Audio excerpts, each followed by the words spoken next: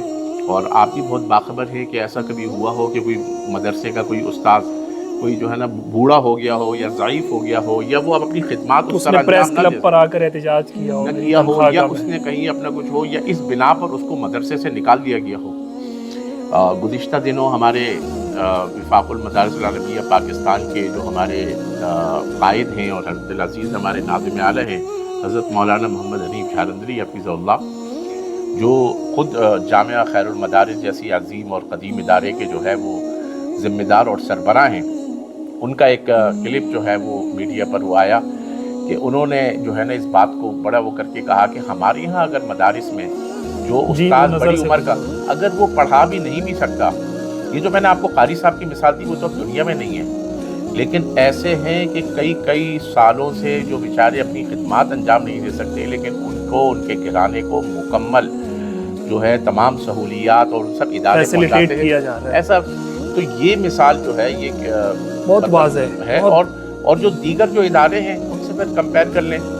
باقی یہ میڈیا کی جہاں تک بات ہے تو ماشاءاللہ آپ حضرات کی فیلڈ ہے اور آپ زیادہ بہتر بہت شکریہ مولانا طلحہ رحمانی صاحب. آپ نے پہلے تو اس کا آپ ذریعہ بنے کہ یہ خبر ہم تک پہنچی اور اس کے بعد ظاہر ہے یہ سارے معاملات ہوئے اور ہم یہاں تک پہنچے.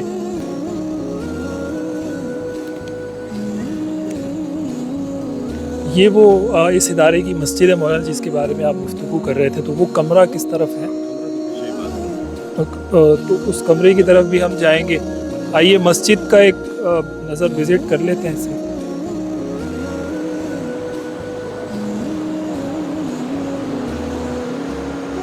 یہاں کے بارے میں آپ کوئی بات بتا رہے تھے کہ اکثر بابا جی یہاں آرام کرتے تھے کہ مجھے کمرے میں نیند نہیں آتی. وہ یہاں سوتے تھے اس جگہ. ہاں رات کو یہاں سوتے تھے. ہم نے باقاعدہ کمرہ دیا ہوا تھا لیکن وہ کہتے تھے کہ مجھے نیند یہاں آتی. کھلی جگہ کھلی ڈلی تو یہی ہوتے تھے. چترال کے رہنے والے تھے تو ان کو وہ فضائیں جو کھلی فضائیں. اور چلیں آئیں. یہاں کچھ طلبہ ہیں جن سے ہم ان کے بارے میں بھی بات کر لیں. کن سے؟ جی ناظرین قاری صاحب یہاں موجود ہیں، اس ادارے کے استاد ہیں. ان سے تھوڑی سی بات کرتے ہیں یہ بابا جی کے بارے میں ان کی کیا رائے. السلام علیکم جی. بہت شکریہ قاری صاحب. بابا جی جو یہاں ایک عرصے سے مقیم تھے اور اب وہ اپنے اہل خانہ سے جا کر مل چکے ہیں، ان کے بارے میں بہت ساری باتیں سوشل میڈیا پر مختلف حوالوں سے کی جا رہی ہیں. آپ ان کے بارے میں کیا کہیں گے, کیسا پایا, اور پھر اس ادارے میں ان کا رہنا, یہ ساری چیزیں. تو بابا جی تو یہاں حضرت شیخ صاحب رحمۃ اللہ علیہ وہ حیات تھے, تو اس وقت بابا جی کو یہاں وہ کافی ضعیف تھے, تو یہاں اجازت دے دی رہنے کے لیے. اس لیے کہ باہر ادھر ادھر کافی کوشش کیا مگر اس کو کوئی ایسا رہائش نہیں مل سکا. پھر یہاں شیخ صاحب نے اجازت دے دی, کھانا پینا سب مدرسے کی طرف سے. پھر اتنا ضعیف ہو گیا کہ بیچارہ کبھی کبھی جو ہے نا وہ پیشاب بھی بیچارے سے نکل جاتے نا. پھر طلباء ان کی خدمت کرتے. آپ کو یاد ہے بابا جی کب یہاں آئے تھے, وہ آنے کا زمانہ؟ تقریباً 7-8 سال یہاں ان کا ہوا تقریباً. نہیں, وہ کس سن میں آئے تھے یہاں پر؟ 16 تقریباً. ہاں جی. تو آپ کی ان سے دعا سلام رہتی تھی, کوئی حال آباد؟ نماز پڑھتے رہے ہمارے پیچھے, ادھر نمازی تھے, یہیں رہتے تھے, یہاں سوتے تھے مسجد کے اندر. وہ پیچھے کمر بھی تھے مولانا ادریس صاحب نے, وہاں رہتے تھے باقاعدہ. یہاں کے طلباء اور اساتذہ کے ساتھ سنے بڑے گھل مل گئے تھے, بہت ان کے محبوب بن گئے. اصل میں وہ زیادہ باتیں وغیرہ نہیں کرتے تھے نا, خاموش طبیعت تو ذرا اس وجہ سے. جی ہاں. چلیں جی, بہت شکریہ. کچھ یہاں وہ جو طلباء ان کی خدمت کیا کرتے تھے ان سے ذرا معلوم کرتے ہیں کہ وہ بابا جی کے ساتھ ان کا کیسا رویہ رہتا. ناظرین, اس ادارے کے طالب علم میرے ساتھ موجود ہیں. بہت شکریہ. آپ کا نام اور کب سے آپ اس ادارے میں پڑھ رہے ہیں, اور بابا جی کے ساتھ آپ کا رویہ کیسا رہا, آپ نے ان کی خدمت کی, اس حوالے سے ذرا بتائیے. السلام علیکم. میرا نام تو نثار ہے اور میرا تعلق علیہ سے ہے, اور میرے اس مدرسے میں تقریباً 2-3 مہینے ہو رہے. تو بابا جی کے یہاں پہ جتنے بھی طلباء کرام ہیں, سب طلباء کرام بابا جی کی خدمت کرتے تھے. وہ بالکل ضعیف ہو چکے تھے اور خدمت کے محتاج تھے, اور تقریباً 15-20 سال سے وہ یہاں پر مقیم تھے, اور حضرت شیخ رحمہ اللہ نے ان کو یہاں پر جگہ دی تھی. تو وہ بہت زیادہ ضعیف ہو چکے تھے. کبھی کبھار وہ پیشاب جو ہے نا وہ اپنے بستر پر کر لیتے تھے, تو طلباء اس کی خدمت کرتے تھے, اس کو صاف کرتے تھے. اور اس کے بعد جب بیمار ہوتے تھے تو طلباء کرام اس کی خدمت کرتے تھے, اس کو اسپتال لے کے جاتے تھے. تو یہاں ادارے میں وہ کوئی ملازمت کرتے تھے, چوکیداری یا کوئی اس طرح کا کام, یا بس ایسے ہی رہتے تھے یہاں؟ مدرسے میں تو انہوں نے یعنی کوئی ملازمت وہ نہیں کرتے تھے, اور ملازمت اس نے تقریباً وہ کرتے تھے مدرسے سے باہر. اور جب وہ ملازمت کیا ملازمت کرتے تھے, آپ کو اس کا کچھ پتہ ہے وہاں وہ کیا؟ باہر وہ یہی جو مزدوری وغیرہ ہوتے, وہ اس کے جو دوست ہیں جن کے ساتھ وہ کام کرتے تھے وہ ابھی بھی ہے. اور جب ان کا پتہ لگ گیا تو وہ پھر آئے تھے اس کے پاس ملنے کے لیے. تو مدرسے کے اندر وہ کوئی بھی کام نہیں کرتے تھے. وہ جب ضعیف ہو چکے تھے تو حضرت شیخ رحمہ اللہ نے ان کو جگہ یہاں پر. یعنی مدرسے نے ان کو بغیر کسی ملازمت کے یہاں پر ویسے ہی احساناً رکھا ہوا تھا, یعنی ان کے اوپر ایک احسان تھا. جی ہاں بالکل اس طریقے سے. وہ یہاں کوئی ملازم نہیں تھے, کوئی چوکیدار نہیں تھے, کسی قسم کی ان کی تنخواہ مقرر نہیں تھی کوئی؟ نہیں, مدرسے والے نے یہاں تک کہ ان سے جو ہے نا کوئی بھی کام نہیں لیا. اور یہ حضرت شیخ رحمہ اللہ نے ان سے کوئی پیسے وغیرہ کوئی اس طرح کی چیز بھی نہیں لی مدرسے نے کہ آپ یہاں رہ رہے ہیں, ہمیں پیسے دیں, رینٹ دیں, کرایہ ادا کریں؟ نہیں, 1 روپے بھی ان سے نہیں لیا. باقاعدہ یہ ہے کہ اس کو جو لوگ باہر سے یعنی احسان کے طور پر جو اس کو پیسے دیتے تھے, وہ اپنے پیسے باہر لوگوں کے ساتھ رکھواتے تھے. اور جب ان کا پتہ لگ گیا تو اس کے بعد ان کے جو پیسے تھے لوگوں کے ساتھ, تو وہ لوگوں نے لا کر ان کو پھر کھانا پینا, علاج وغیرہ یہ سب کیسے ہوتا تھا؟